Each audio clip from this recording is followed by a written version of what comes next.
2 membres du personnel de l'ambassade d'Israël ont été tués dans une fusillade mortelle près d'un musée juif à Washington DC dans la nuit du 21 mai. Le suspect identifié comme Elias Rodriguez est actuellement en détention. Des images diffusées montrent le moment où les agents de sécurité l'ont maîtrisé après l'attaque. Pendant son interpellation, le suspect répétait sans cesse « Libérez la Palestine ». Le ministère israélien des Affaires étrangères a confirmé que les victimes étaient Yaron Lishinsky et Sarah Lynn Milgrim, un jeune couple qui allait bientôt se fiancer selon l'ambassadeur israélien Yechiel Leiter.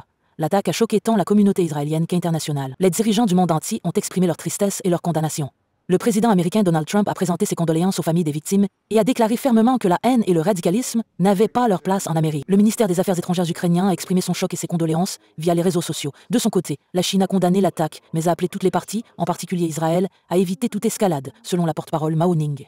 En Inde, l'ambassade d'Israël a mis ses drapeaux en berne en mémoire de Yaron et Sarah. Partout en Europe, des responsables ont exprimé leur ferme condamnation. Le ministre britannique des Affaires étrangères, David Lammy, a qualifié l'attaque de crime antisémite épouvantable, tandis que le français Jean-Noël Barrot l'a qualifié de acte barbare. La chef de la diplomatie européenne, Kaja Kallas, a insisté sur le fait qu'il n'y a pas de place pour la haine, l'extrémisme ou l'antisémitisme. Le ministre allemand des Affaires étrangères, Johann Wadephul, a qualifié l'attaque de meurtre terrible, rejoignant la vague d'indignation internationale.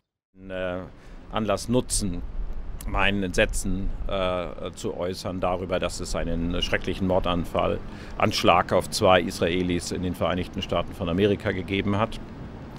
Das ist schrecklich, wir trauern mit den Familien, mit den Angehörigen, und ich habe aus diesem Anlass auch meinem israelischen Kollegen Saar mein Mitleid ausgedrückt.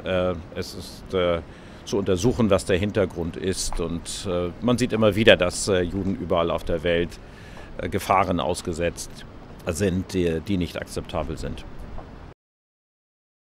Le président israélien Isaac Herzog a qualifié l'incident de lâche attaque terroriste antisémite, jurant que la haine ne brisera pas Israël.